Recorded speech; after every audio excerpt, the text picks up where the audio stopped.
everybody. Welcome back to Two Dudes Talking Motorcycles podcast. My name is Mitch. And my name is Gleb. You can follow me on Instagram at GlebLapham. And follow me on Instagram at Meech to the Beach. We also have our podcast information if you want to share any pictures, comments, concerns with us at tdtmotorcycles@gmail.com. And we also have the podcast on the Instagram, on the Instagrams. At TDT Motorcycles. At TDT Motorcycles, yeah. On Instagram. Yep. So we're back just to being, I just bumped the table. Yeah, we're back to being two dudes this week. If you were not here last week, we had our very first guest, our friend Emerson, joined us on our episode, and we talked about our experience taking the off-road riding course with Grip Motor Adventure. So be sure to listen to that episode. The audio is not my favorite on it. We were kind of testing a different setup, and didn't turn out quite how I liked it, and I haven't had the chance to kind of clean it up a little bit. But you should still listen to the episode. It was really cool to have Emerson on as a guest and to have him share his perspective on, or his motorcycle stories. It was nice to see a new face. Yeah. Right? Yeah, I'm sure you guys are tired of seeing us. But we're back, just the two of us this time, and back in our usual spot. And with today, with beer. Yep. We have to have beer. Not sponsored. In this economy? Absolutely. Kona Brewing Co., if you want to sponsor us. Your beer's amazing. Hashtag selling out. Yeah, right. I know.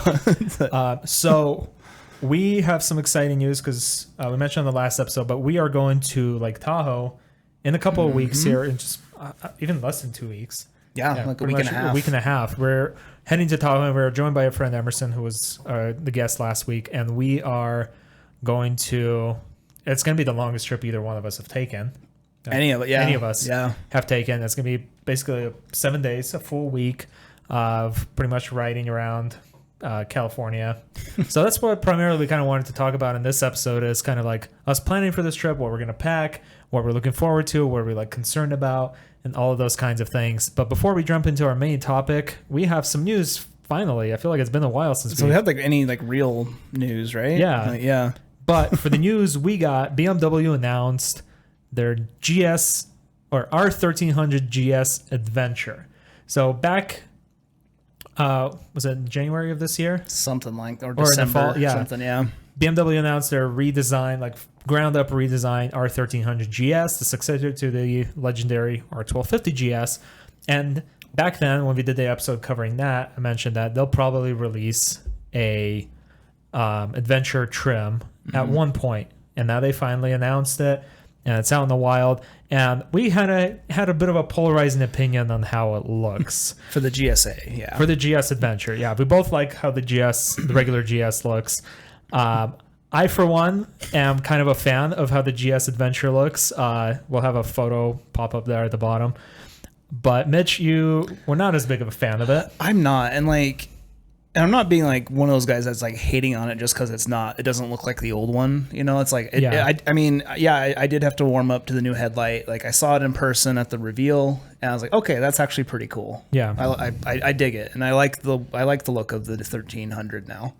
The GSA though, I'm sorry, it just looks like they cut a toaster in half, and they're using that as the extra space for gas tanks. It just looks too boxy for me personally, but I don't know. I personally was a big fan of it. I think it looks, I don't know. It's kind of to me, it kind of looks, I'm trying to see if I can get a photo of it over here or not. Throw it up.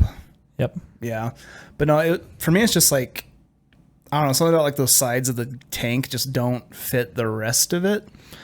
See, and I disagree. I always picture it in my brain, back even before I started riding motorcycles, I always really, the GS, especially the GS Adventure, always kind of seemed like the model to me. That's it always looked kind of out there, completely different than anyone else's, because it's just kind of it's massive, first of all. It's blocky, it's big, it's, it always just looked a little bit over the top, and I always kind of like that about it. But I can also see, because that's not everyone's favorite look on the bike, and it's not everyone's favorite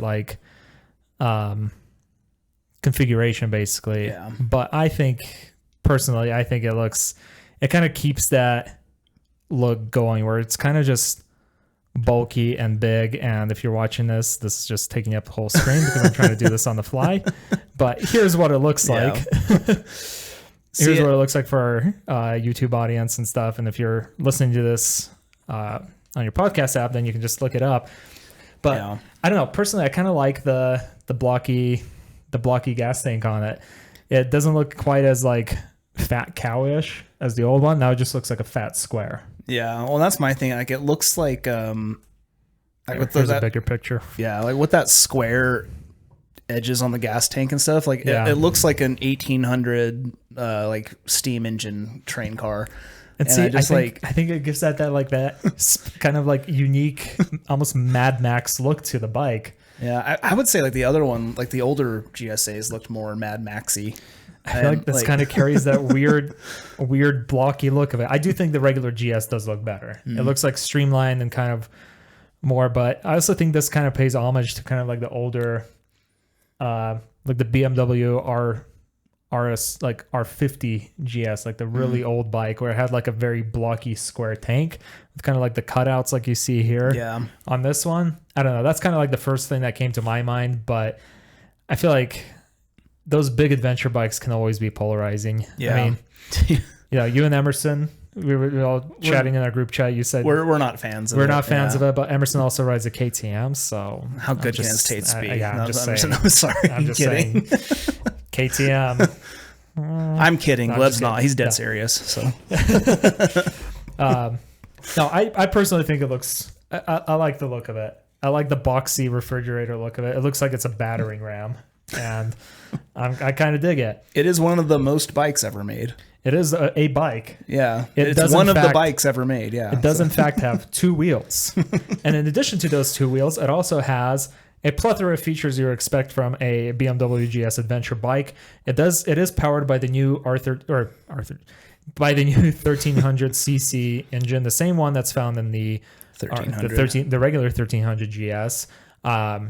I think pretty much the same specs and everything like that. 145 horsepower, 110 pound-feet of torque. Mm-hmm. So it's a very torquey tractor-esque engine, basically. And that's what the GS has kind of always just been known for. Yeah. Is churning miles. And it's got, what's the gas tank, the fuel tank on this? 7.9, I think it was. 7.9 gallon fuel tank. Which Don't quote me on that just yet, but I think, let's see. Just absolutely insane. Yeah, I mean, and yeah, it's a big bike. It should be, and that's why it needs a refrigerator-looking tank. Well, how big is the gas tank on the Tiger 1200 Explorer? It's like 8 gallons. Okay, so it's about the same. I think they're all you can have a better looking gas tank. I'm just saying. That's true. That's true. That's very true. But it's different. Yeah. Same, but different. But no, I will say though, just to your point, is like it's. Now there's like the new GS out now. It's like now they have the GSA for it. Like, so it is like there's always room to change that I'm hoping for. But like with it, like it is good that there's like a new introduction for the GSA line. Yeah. The new powertrain, new everything like that. And once again, it does carry over the weight savings that we saw in the regular 1300 GS. Because I think the curb weight on there was like 598 pounds. 598, yep, 598 pounds. And I was right. It was 7.9 gallons. Okay, perfect. So I was actually surprised I was expecting to be way north of 600 pounds. So 598, that's not too bad. That's not including any optional accessories like the panniers and stuff. Crash bars and things like that. It does carry over the panniers, the system from the R1300 where they have like the electronic... attachment points, so you can actually lock it with your key fob that's on the bike, which I think is kind of cool. But at the same time, this is where where I get weird about it, because it's an adventure bike. It's meant to be like out in the elements. Most people that probably buy this bike they're going to Starbucks. Yeah, they're going to Starbucks. They're probably doing tours on the paved road. Yeah, and stuff. But some people do take these bikes out into like middle of nowhere, off road. Like through deserts of Mongolia, where there's like no gas thing, nothing. And to me, that seems like one of those things that can kind of just one more thing that can kind of break down or get like corroded and things like that. But also, nothing's stopping you from just putting on regular old hard cases or like Moscow bags on there. Yeah, there's nothing to stop you from that. And that was my thing. Is like, does it need those electronic lockings on the GSA? Because I think, I mean, I know I see people who off road and stuff, and they got the big metal panniers and stuff. Yeah, but more often than not, I see more soft luggage. I see more soft luggage now too. One, it's cheaper to replace. Yeah, if you drop it, it's not going to dent it. You know? So, and I would hate to replace one of those bags or panniers because I cannot imagine they're cheap. They're especially not. with that like electronic locking system or whatever it does. No, but I think BMW. Like, I'm not a marketing expert, even though I work in marketing. Weirdly enough, I'm on a different side of marketing, but I feel like a company like that knows their audience and stuff, and I feel like majority of people that will use this bike probably won't go off road, but they will probably go on like road tours with it, and that's where it probably comes in like kind of nice to be ability to like lock it like you would a car, and essentially have like that trunk space. No, like it is a nice little feature for sure, but like but for the GSA though, I mean, come on, like even though I don't like the look, it's the GS in general is a very capable and like it's a nice very bike, capable machine and super and comfortable. We saw Sean do that crazy stuff like with the tight turns and stuff on the GSA, go up the hill, come down. Like it's a very capable bike. So it's just like, does it need that? I feel like the core audience would probably. Yeah, I mean, that's the other thing is I'm not in like the target market. I'm not in the demographic for to be sold a GS right now. So. Now, if I made maybe $100,000 more a year, I could be in that demographic. Could be. Or if I was a dentist. Some of the other highlights included, the new engine, but they also have an optional, I'm going to preface this with optional. This was a concern of yours. This was a concern of mine because I thought it was not optional. Mm-hmm. But it is the automated shift assistant, and it's a fully automated clutch actuation with manual or automated shifting for more riding enjoyment. That's what directly from BMW's press site. So it's basically an automatic shifter. This is one of the few adventure bikes. I think this is the second adventure bike that has that. Besides the Africa Twin, which has the Honda's DCT transmission. DCT's, I think there was also one. I want to say either Yamaha or Kawasaki bike. They had something like that for their Tracer. Yeah, the big Tracer bike. So Yamaha had one as well.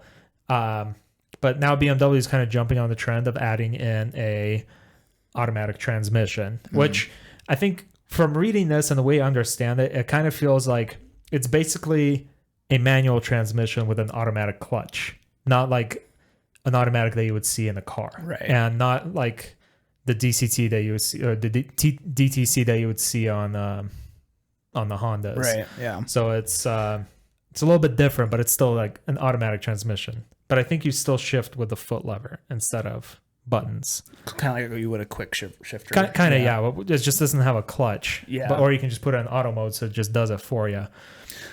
I was gonna like throw in like because you talked about you looked at the Africa Twin when you were getting your Tiger, right? And there's the salesman there, like he had a DCT bike because his hand didn't work as well as it should. Yeah. So like I'm all for stuff like this as an option. Yeah, I think it's great as long as it stays optional. Yeah. Because I really enjoy having the manual transmission on the bike. You get the clutch, it feels different. It feels like you're more involved and everything like that. But when we were talking about like kind of like the accessibility standpoint, I think it's great that there's an option for not having a clutch or having an automatic transmission, because if it keeps more people, or if it opens up more doors for more people to be more comfortable on the motorcycle, and two, if you have something like a disability or something that prevents you from using a clutch, you still have the option of being able to keep riding motorcycles, which was the case with the salesman. And I never really thought about it until that moment. I was like, that makes a lot of sense. Like, I want more people to enjoy motorcycling. And if this helps, then that's great. Well, and like, Gleb, like we're getting older, so like, you especially, I'm going to be 30 in a few days. Gleb's hitting his dirty 30 very soon. And, as we get older, like right now, my hands work fine. I can shift and clutch, but if there's ever something throughout life that happens where I'm not able to operate a clutch safely and stuff, you'd probably be grateful for an option. Absolutely. Like that. Yeah. And I would still like an adventure bike. I can't get a 1300, but I mean, maybe by the time you hit that age, you can. Maybe I will. Yeah, use one. The 100,000 miles on it. Yeah, or only 20,000 miles because it's sat in somebody's garage for most of its life. Yeah. So let me kind of read this from BMW's site here real quick. So BMW claims it becomes more enjoyable. I'm not gonna say that claim because I think that's subjective. That's very subjective. So the automated shift assistant provides a more direct connection to the powerful Boxster engine, as the precise clutch actuation makes it easier to control the riding experience via the throttle and adjustable gear lever. In M shift mode, gear changes can still be made by foot control, allowing the rider to decide when to change gear. In D shift mode, the automatic shift assistant really comes in its own. Shift points are automatically selected by the engine control unit. In both M and D modes, the rider benefits from perfectly executed gear changes with a smooth interruption of traction. The result is efficient motorcycle acceleration and increased riding stability. When shifting up, for example, the jolt associated with a classic manual gearbox with a manual clutch is largely eliminated, as this is a risk. And downshifts are also made smooth as possible by minimizing disturbance in the chassis and blah, blah, blah. So it sounds interesting. Yeah. And I'm kind of curious, especially where they said like the lunge from first to second gear in the GS, because when we demoed the R1300 with a quick shifter, there is that weird lunge that it has. Yeah. First, going from first to second gear using a quick shifter, you kind of feel like it's almost like a little buck. Yeah. Little buck on the horse. I don't know like where I heard this or if I just made it up in my head, but like with quick shifters, like I was always under my thought process on quick shifters was like, you don't really want to use a quick shifter from first to second. It's like from second up and down. And that's how I found that like to be a smoother experience, except on Ducatis. Yeah. Those guys know how to do a quick shifter and they do it damn well. Because the Multistrada probably had one of the best quick shifters I have yet tried, but that's also a $30,000 bike, so I kind of expect that from they got their quick shifters, but could they make like a bike that has like a bed for a battery that's not under the gas tank? No. Didn't think so. Okay. The air filter will also require, or the air filter will also require removal of said gas tank.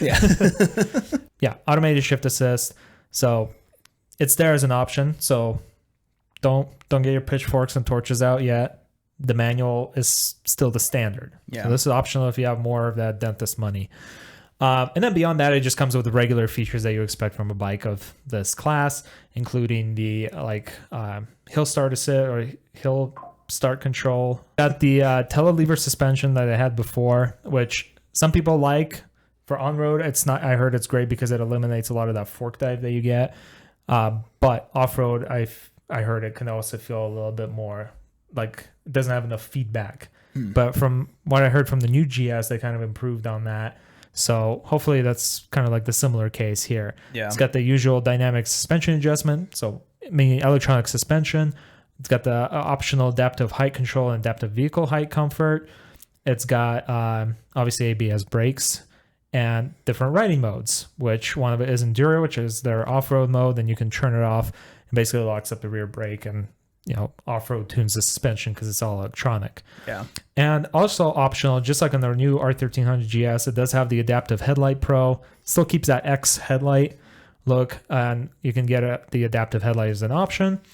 And you can also get as an option the riding assistant with the active cruise control and the front collision warning and the lane change warnings for greater safety. We haven't had a chance to really test out those systems. At least I haven't. I didn't. So I'm curious to see how it works. But from watching reviewers talk about it, it's it works pretty well. Just like in a car where it just kind of slow itself down. I know some people don't really like that, but it's an optional system. I think it's kind of cool, but it does kind of give it that weird blank space at the top of the headlight where it needs to fit the radar. Yeah, that's the sensor. Yeah, and it just kind of looks like a little too plain. I wonder if they could have integrated that somewhere better, but I don't know. Yeah. It's got a standard onboard power socket, USB-C power socket. And, hey, look at that. and the ventilated smartphone charging compartment. But guess what? It still doesn't have, despite having a 6.5-inch full-color TFT, it does not have Apple CarPlay or Android Auto. And This is my soapbox again that I've gone on plenty of times on this show before. Why? I feel like it wouldn't be too hard. I really wonder if Honda can do it. Yeah, BMW can do it. Do you think BMW already has it on a couple of their bikes? Like the K1600 has Apple CarPlay on it. Mm-hmm. This would be great on here for a big bike like that. Like yeah, especially at that price point. Honda can do it.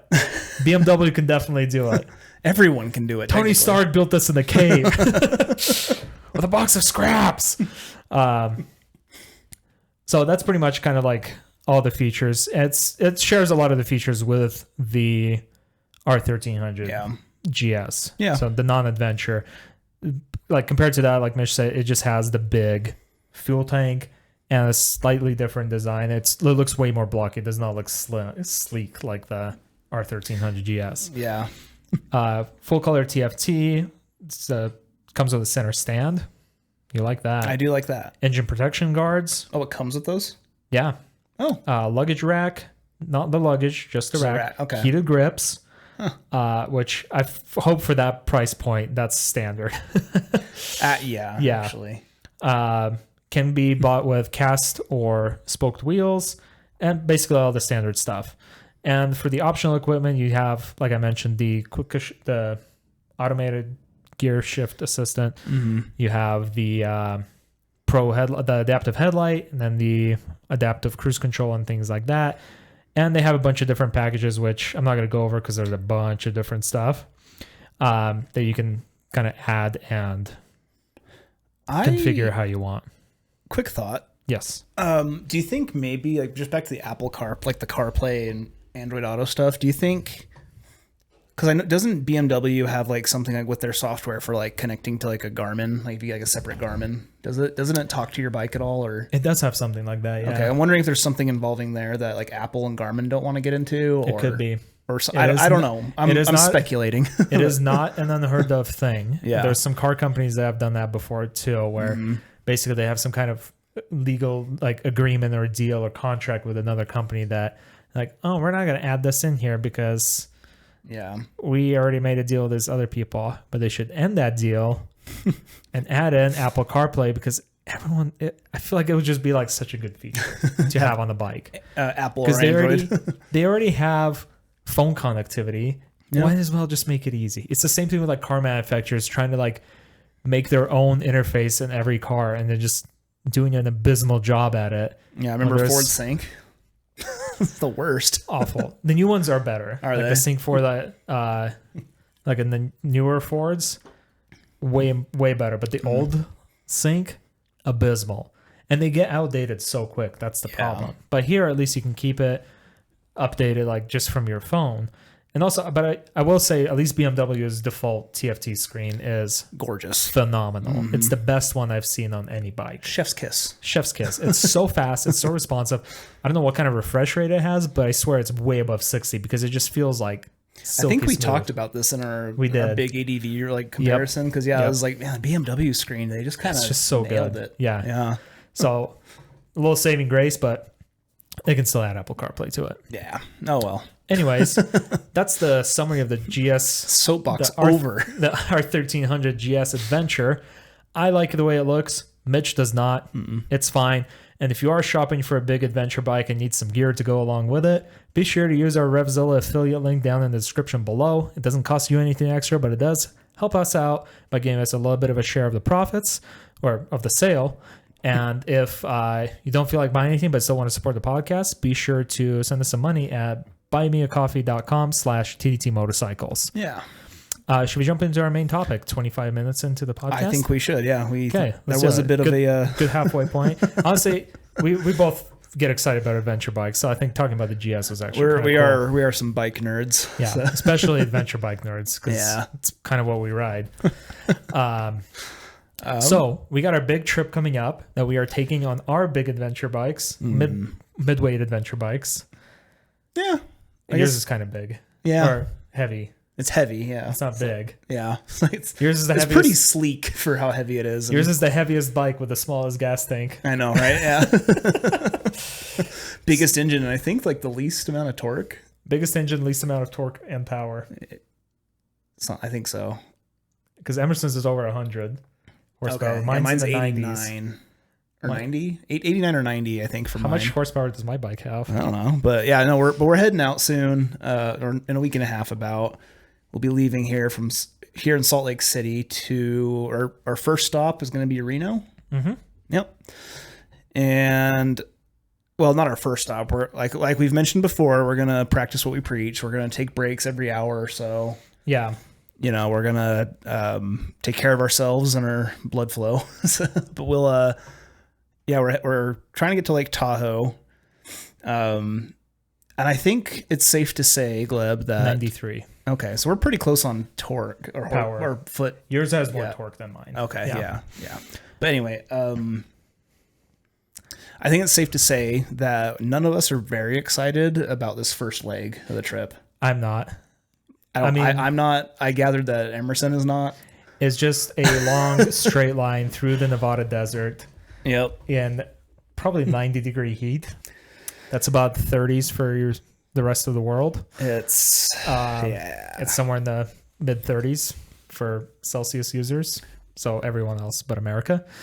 Quick question. Yes. Is Nevada part of like the Great Basin type thing, or like is it all flat, or are we going to be gaining elevation at all through Nevada, or is that not until we hit Tahoe? Yeah. I have no idea. I have zero knowledge about Okay. anything on the road except that Elko, Nevada exists somewhere in between. Yeah. Well, and the reason I ask is like maybe if we gain some elevation, it'll cool down a little bit. I just don't bank on it. I'm just picturing like a dark, like a desert highway. Yeah. And no cool wind in my hair.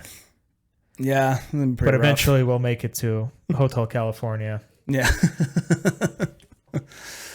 We'll be riding through the desert on horses with no names. Yep. This podcast is so all over the place. I know. But if anyone's still listening, thank you. Yeah. But yeah, sorry, go on. No, yeah, that first leg, we're not going to be very excited. But as far as, I don't know, Gleb, what are going to be your coping mechanisms for that first leg? I'm going to ignore all of you. I mean, same. So. I'm going to blast my music as loud as I can and not talk. No, I think like what we did with our Colorado ride is like making sure we stop every hour and a half. I mean, we are riding on the highway on this one, so I feel like we get tired, but also it's not too many twisties and stuff like that. So maybe we can push it to 2 hours some of the times, but we got to stop for gas for you most of the time. So we'll just use that as a timer for breaks. And just stretching. And I think I want to buy. So I got the Moscow bags, and I talked about them on here before. And I got the Oxpox. I just went all out. Like I got 4 Oxpox, 2 on each bag. I went full balls out crazy. I don't even know why.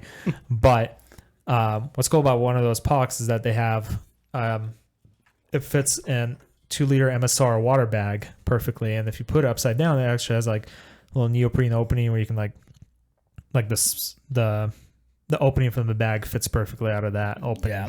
So I feel like, or for at a gas station, if they have like a water pump or something, I would probably just keep my shirt like soaked with cold water just to kind of like keep my body like cool at least throughout. Or I remember seeing the guy on YouTube do this one time. They were riding through somewhere in Southern California through a desert, and he basically just like bought a bottle of water and just kind of dumped it down his shirt. And I'm like, if it's that hot, I'm more than comfortable doing that because I'd rather be wet because it's just going to dry up anyways. That wind's like a microwave. It's just, or an oven. It just dries you up. So that, listening to music through our comms, chatting, and we're probably going to be stopping for food at least a couple of times along the trip and stretching and all of that stuff. I have way better luggage on my bike now. So hopefully it kind of gives me a little bit more room to maneuver on the seat and kind of keeps the bike more balanced overall. And I'm sure if you've been on road trips with your friends before, you know how weird those conversations can get. So we'll just absolutely weird. Good thing we can mute ourselves. I know, right? Yeah. See, benefit of riding a motorcycle, you can mute your friends. Yeah. You can't do that in a car on a road trip. Canceling headphones. Yeah, but then you just seem like a dick because they're driving and you're just like, sorry, I'm going to ignore you. Oh yeah. If you're the driver, you can't do it. Yeah. You're just kind of SOL. You're kind of screwed. Yeah. So. But just saying, motorcycles, there's plenty of benefits. But a car does have air conditioning, so kind of win there. Yep. Yeah, we can go into it more. We're going to, or we'll be heading to the coast from Lake Tahoe, then riding up north before heading back home. We plan on hitting some BDR. Yeah. Yep. So that's going to be fun. I the think easier section. The easier sections, yeah. Takes one off-road class and embarks on a multi-state BDR trip. I mean, how else are we going to learn? All right, yeah. How else are we going to learn? Yeah, do or die. Do or die. Go big or go home. I have luggage on my bike now. I'm just counting on them to absorb any impacts my bike have. Yeah. Speaking of your bags, what are you planning on packing? So clothes. Thank you. Underwear. Plus an extra pair just in case I shit myself. You always pack an extra pair on the trip. Everyone knows that's the rules. So what if I shit myself 5 days in a row? Yeah, them's the rules. Socks, shirt. I do like wearing kind of like, I'm a really big fan of REI's like Sahara shirts. Yeah. Because normally I don't like polyester shirts too much. A lot of like workout shirts just because I don't like that material too much. I don't know, it just always feels kind of coarse to me. But REI, whatever magic formula they have, it's still full polyester, but it just feels like cotton soft. So I really like that. So I have a long sleeve shirt of that and a couple of short sleeves and a sun hoodie. So I'm just going to bring all of those, wear the long sleeve stuff on a hot day, which if you don't know, it kind of works better. If you're wearing a long sleeve, it wicks the moisture away from you. It's really nice. Versus just like a short sleeve. Yeah, and these are like sun shirts. These are UV shirts. Yeah, so they're very thin and very breathable. So it just works well.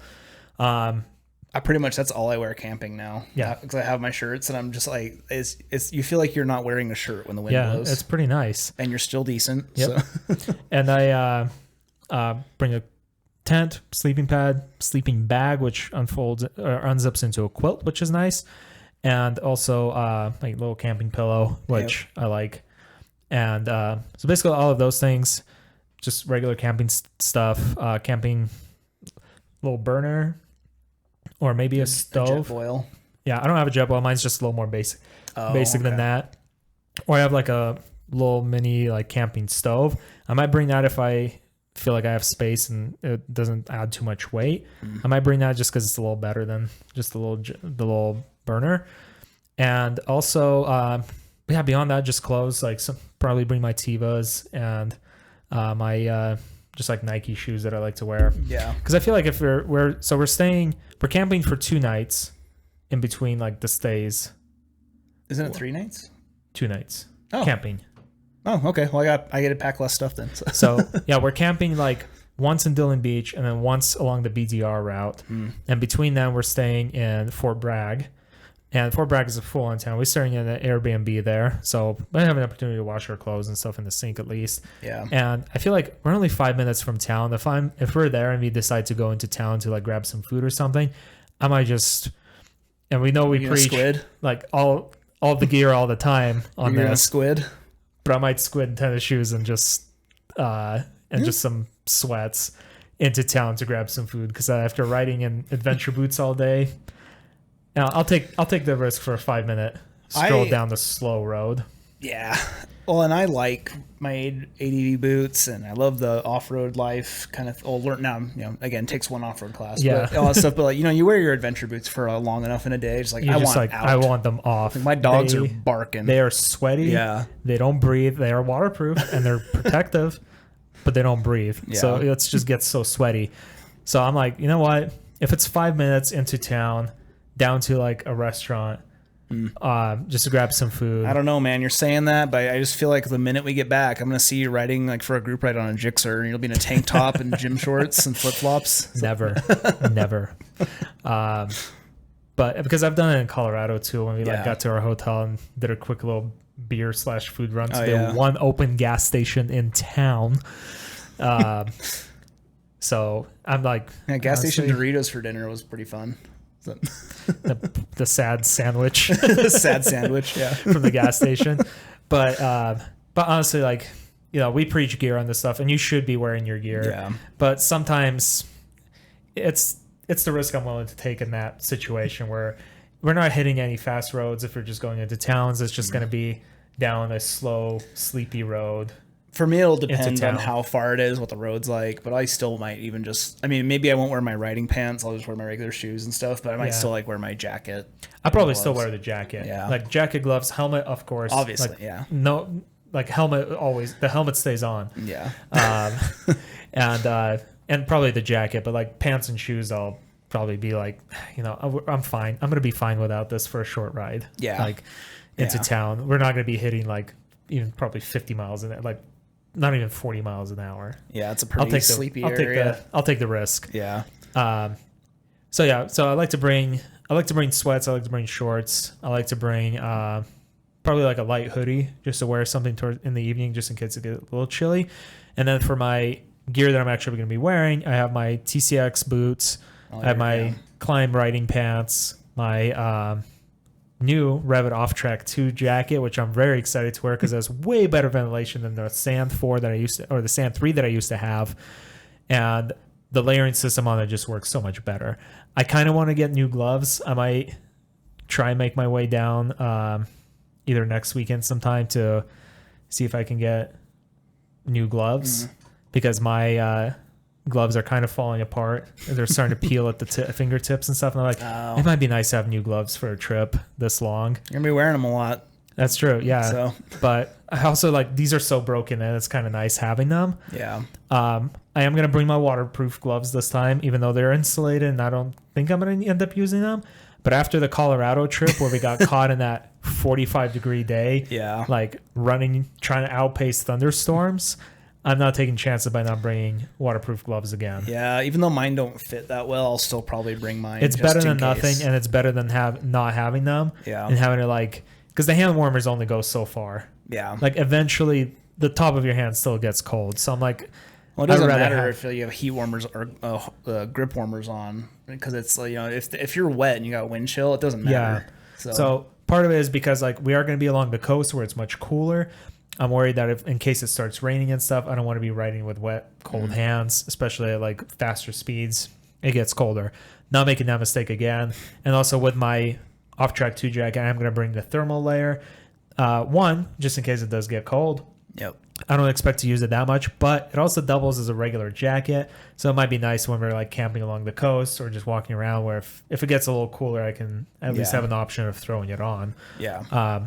And then the like a light hoodie or like a sweatshirt just to wear around camp or around town, just to have that on hand. And then just the essentials: socks, underwear, toiletries, t-shirts, and that's about it. Yep. And pretty much same for me. And my camera gear.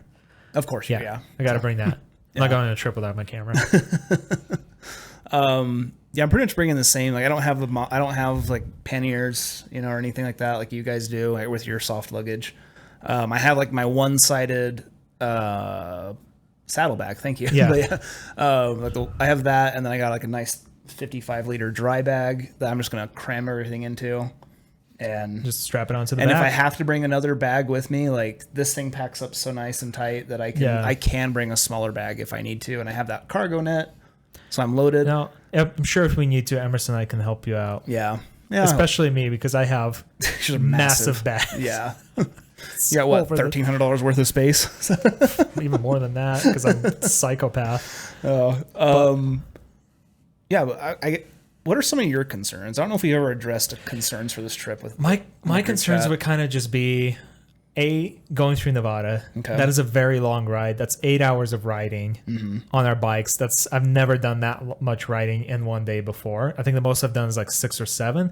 So it's close, but still, it's through heat, it's through desert, it's through dry areas, and I feel like it's going to be kind of monotonous. I'm a little concerned about that. Yeah. And I do have like a slight concern about like camping just because I don't have as much camping experience as you and Emerson. So I'm like, hoping I pack everything well and don't overpack. I'm an overpacker by nature. Yeah. So I'm hoping I can kind of like manage myself when it comes to that, kind of like packing what I need and nothing extra. Yeah. And then so maybe skip the stove. I know, but it's really nice. And I'm on a bike. Like we'll see how much space I have. So mainly kind of about that. And then I don't know. Whenever it comes to camping, my thoughts are always like, okay, where am I gonna shit? You know, luckily we're staying at campgrounds, site, yeah. so there are toilets, luckily, and I have a little shovel if I need to. Yeah, poop in the woods. Sure, in the woods. Yeah, because I don't know wood in the where we're poops. camping on the BDR. I don't know if there's restrooms at that campground or not, but I feel like there are. I think there were. It's probably just a pit toilet. So yeah, septic it's tank. not a house. Yeah. It's better than squatting, I think. Maybe as long as the blue water doesn't touch you. So.